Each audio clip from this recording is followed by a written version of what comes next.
पवार साहब ने गोरगरीब जनता के लिए बहुत कुछ किया है। शेतकरी का कर्ज माफ किया है उसने। शेतकरी के लिए कुछ भी कर सकता है वो। सुप्रिया ताई को कोई प्रॉब्लम नहीं। आज ही डिक्लेयर कर दो, सुप्रिया ताई बहुत वर्षे चुन के आएगी। बारामती में जो भी वोटिंग होगा सर, वो अजीत पवार और शरद पवार को देख के होगा। ये जो कैंडिडेट है उनको देख के नहीं होगा। और जो बारामती का जो डेवलपमेंट पूरा हुआ है सब अजीत पवार की वजह से ही हुआ है। शरद पवार जी जब से लोकसभा में गए थे उन्होंने निचले लेवल पे उतना ध्यान नहीं दिया और लोगों से उनकी उतनी कनेक्टिविटी भी नहीं है।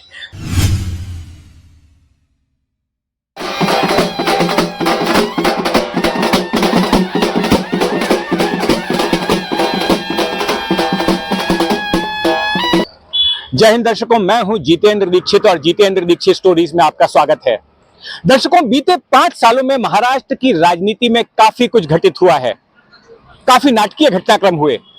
2 पार्टियां दो फाड़ हो गई। शिवसेना में बगावत हुई और एनसीपी में बगावत हुई। अब जब लोकसभा चुनाव आया है तो उस ड्रामे का असर इन चुनावों में भी देखा जा रहा है। वो चुनिंदा सीटें जिन पर सभी राजनीतिक विश्लेषकों की नजर बनी रहेगी, उनमें से एक सीट है पश्चिम महाराष्ट्र की बारामती। मैं इस वक्त बारामती में ही मौजूद हूं और यहां पर मुकाबला 2 लोगों के बीच होने वाला है। एक बारामती की बहू और एक बारामती की बेटी। तो बेटी हैं यहां की मौजूदा सांसद सुप्रिया सुले, शरद पवार की सुपुत्री, और उनका मुकाबला होने वाला है अजीत पवार की पत्नी सुनेत्रा पवार से। लेकिन देखा यह जा रहा है कि मुकाबला जो है सुप्रिया सुले और सुनेत्रा पवार के बीच का नहीं है।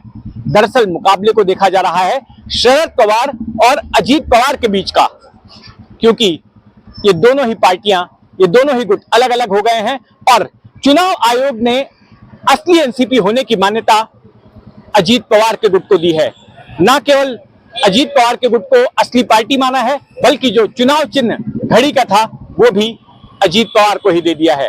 तो ऐसे में अब सुप्रिया सुले को एक नए चुनाव चिन्ह के साथ में चुनाव लड़ना पड़ रहा है और वो है तुतारी बजाता हुआ आदमी, जबकि सुनेत्रा पवार उस चुनाव चिन्ह से अपना चुनाव लड़ेंगी जो कि पहले सुप्रिया सुले का हुआ करता था, यानी कि घड़ी के साथ में।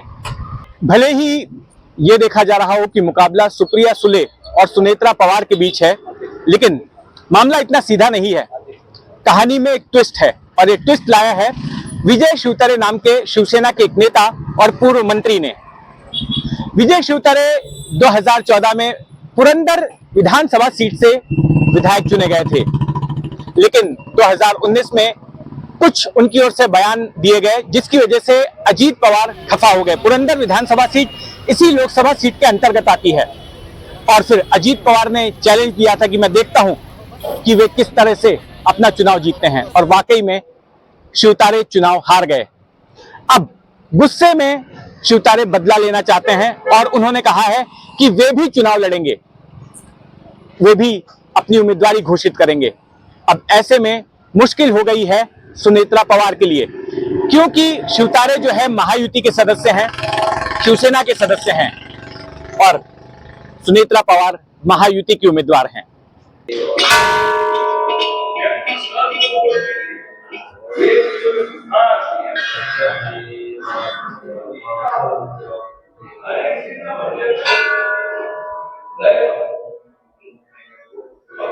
बारामती से सटे काटेवाड़ी में हनुमान जी के इस मंदिर का राजनीतिक महत्व है।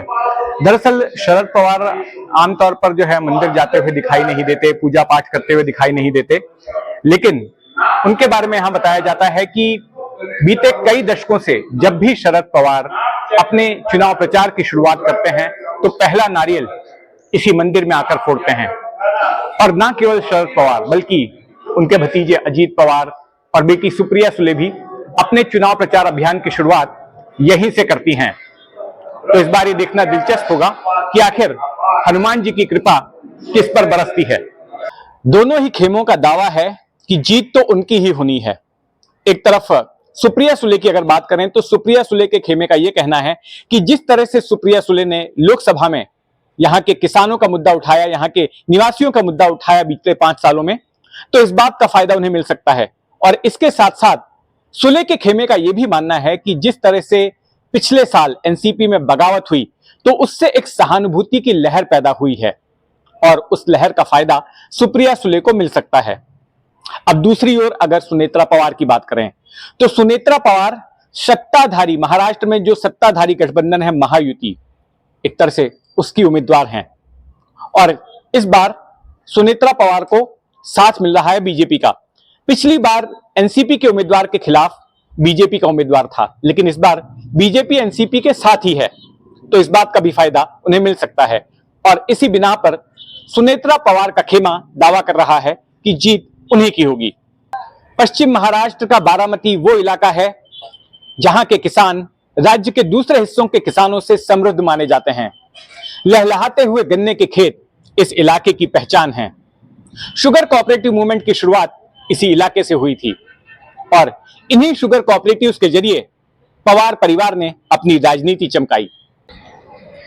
बारामती के कुछ लोगों से बात करते हैं और समझते हैं कि मौका किसको मिलेगा, बारामती की बेटी को या बारामती की बहू को। आपको क्या लगता है कि इस बार चांस किसको मिलने वाला है, बेटी सुप्रिया सुले को? बेटी को। अच्छा, क्यों लगता है कि बेटी को चांस मिलेगा? उसके पिताजी ने शेतकरी को बहुत कुछ दिया है और वो शेतकरी का बहुत काम करता है, वो कुछ नहीं करने वाला। ये कुछ प्रॉब्लम आया है इसके वास्ते वो उधर गया भाजपा की तरफ। अजीत पवार की बात कर रहे हैं? पवार, उसको प्रॉब्लम आया करके सबको छोड़ के उधर गया वो। ऐसा पवार साहब का नहीं। पवार साहब ने गौर गरीब जनता के लिए बहुत कुछ किया है, शेतकरी का कर्जा माफ किया है उसने, शेतकरी के लिए कुछ भी कर सकता है वो। लेकिन आपको लगता नहीं कि टक्कर कांटे की होने वाली है? क्योंकि सुनेत्रा पवार के साथ में, चूंकि अजीत पवार सत्ता में है, बीजेपी के साथ है। रहने दो, कोई भी रहने दो, सुप्रिया ताई बहुत वोट से आएगी चुन के। क्या आपको लगता है कि जो अलग अलग जो असेंबली के सेगमेंट्स है, विधानसभा के सेगमेंट्स हैं, उनमें भी जो नाराजगी है उसका कुछ फायदा मिल सकता है सुप्रिया सुले को? हाँ, मिल सकता है ना। हर्षवर्धन पाटिल का और अजित पवार का कभी जो मिला नहीं।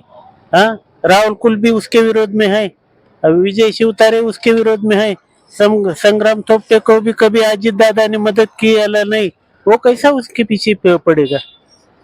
बोलो ना, वो उनके पीछे नहीं जा सकते, वो पवार साहब के साथ रहेगी।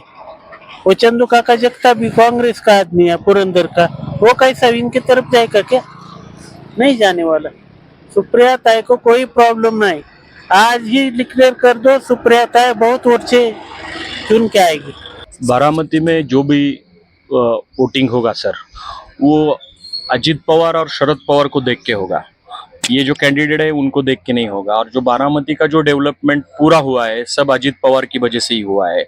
शरद पवार जी जब से लोकसभा में गए थे, उन्होंने निचले लेवल पे उतना ध्यान नहीं दिया और लोगों से उनकी उतनी कनेक्टिविटी भी नहीं है।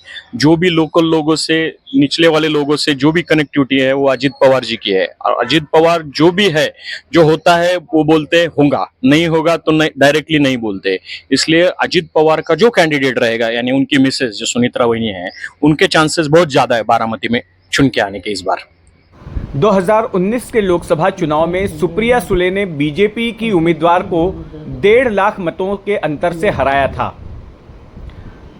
इस लोकसभा क्षेत्र में कुल 6 विधानसभाएं हैं, जिनमें से 2 कांग्रेस के पास, 2 बीजेपी के पास और 2 एनसीपी के पास में हैं। यहां मतदान 7 मई को होगा।